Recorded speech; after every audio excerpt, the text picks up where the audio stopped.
Assalamualaikum warahmatullahi wabarakatuh. Yang saya hormati, Bapak dosen pembimbing mata pelajaran pengantar bisnis. Yang saya hormati, teman-teman kelas 1 akuntansi pagi. Pada kesempatan kali ini, izinkan saya memperkenalkan diri. Nama saya Bikasyal Atarik dengan NPM 2105170008. Pada kesempatan kali ini, saya akan mempresentasikan tugas saya dengan materi aspek sumber daya manusia dalam bisnis. Sub-sub materi dari materi saya yaitu yang pertama adalah proses seleksi, lalu ada pelatihan karyawan, lalu ada evaluasi kinerja, dan yang keempat ada kompensasi dan tunjangan. Yang pertama kali saya akan menjelaskan arti dari materi saya, yaitu apa sih arti dari aspek sumber daya manusia dalam bisnis. Jadi aspek sumber daya manusia dalam bisnis merupakan salah satu aspek penting di dunia bisnis karena sumber daya manusia dalam bisnis merupakan sebagai penggerak, pemikir, dan perencana untuk mencapai tujuan dari perusahaan tersebut. Aspek sumber daya manusia dalam bisnis juga berpengaruh penting terhadap suatu perusahaan atau usaha seseorang karena meliputi aspek keterampilan, ambisi, loyalitas, dan disiplin dalam bekerja.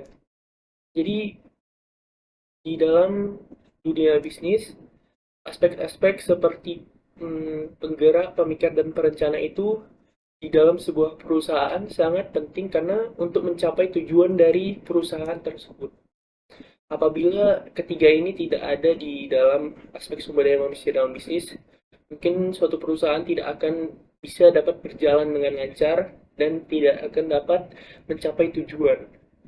Lalu aspek sumber daya manusia dalam bisnis ini juga meliputi aspek keterampilan, ambisi, loyalitas, dan disiplin dalam bekerja. Lalu saya akan membahas arti sub-sub materi dari aspek sumber daya manusia dalam bisnis. Yang pertama ini adalah proses seleksi. Jadi proses seleksi ini adalah suatu proses pencocokan kebutuhan dan persyaratan suatu perusahaan terhadap keterampilan dan kualifikasi para pelamar pekerja.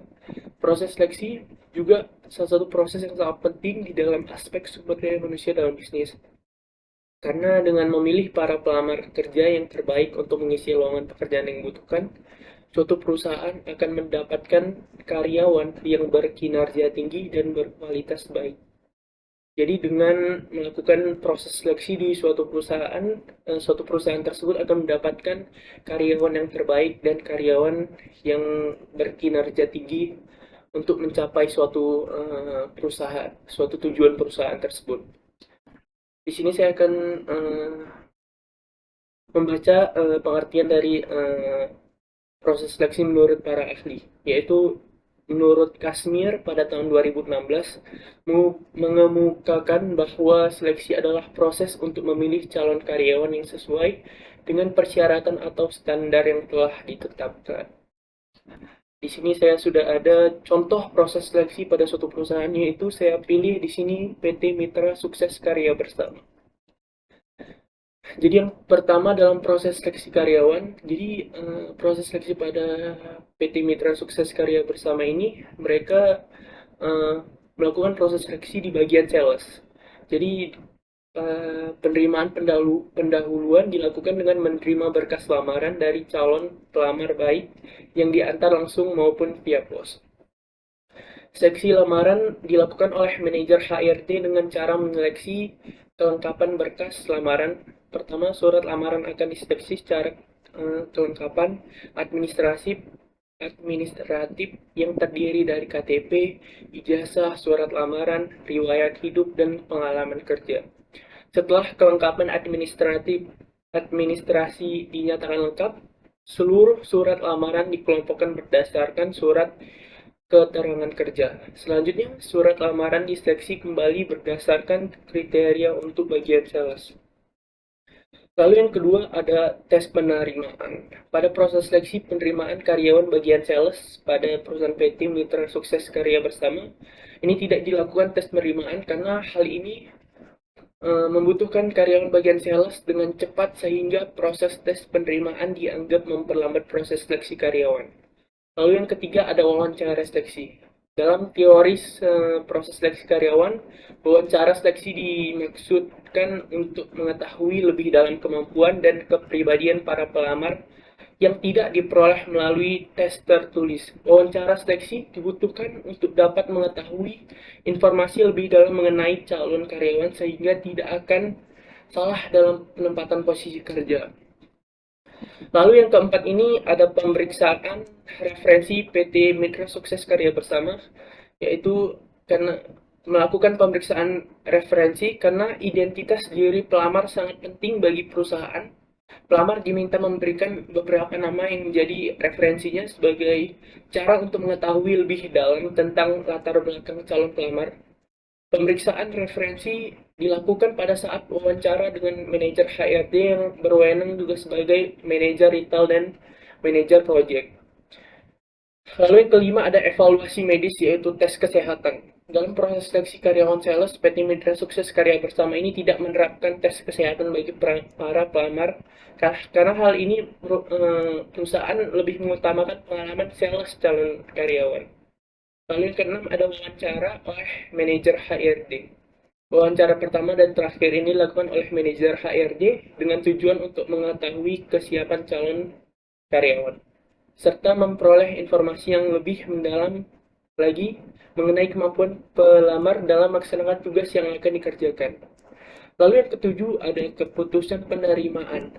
Jadi tahapan terakhir dalam proses seleksi adalah keputusan penerimaan. Keputusan penerimaan calon karyawan bagian sales berdasarkan data hasil wawancara yang telah dilakukan sebelumnya. Bagi para pelamar yang diterima akan bekerja sesuai dengan masa percobaan yang ditentukan oleh perusahaan. Sedangkan bagi para pelamar yang tidak diterima maka tidak ada pemanggilan ulang dan data pelamar akan diarsipkan. Jadi pada proses seleksi ini di suatu perusahaan berbeda-beda. Jadi pada perusahaan PT Mitra Sukses Karya Bersama contohnya pada tes penerimaan ini tidak dilakukan tes penerimaan karena PT Mitra Sukses Karya Bersama ini membutuhkan karyawan bagian sales dengan cepat sehingga proses tes penerimaan dianggap memperlambat proses seleksi karyawan. Lalu yang kelima yaitu pada proses seleksi pada PT Mitra Sukses Karya Bersama ini tidak memerlukan tes kesehatan. Kenapa? Karena PT Mitra Sukses Karya Bersama lebih mengutamakan pengalaman sales calon karyawan. Gitu. Lalu submateri yang kedua dari aspek sumber daya manusia dalam bisnis yaitu ada pelatihan karyawan. Jadi arti dari pelatihan karyawan ini adalah proses selanjutnya setelah proses seleksi.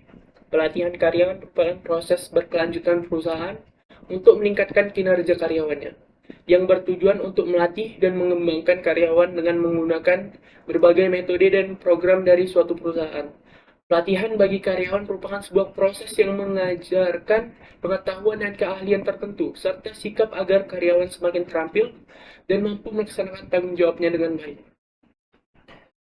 Lalu di sini saya akan membacakan pengertian pelatihan karyawan menurut para ahli. Yang pertama yaitu menurut Kaswan dalam mendefinisikan bahwa pelatihan adalah proses peningkatan pengetahuan dan keterampilan karyawan. Pelatihan meliputi pengubahan sikap sehingga karyawan dapat melakukan pekerjaan yang lebih efektif.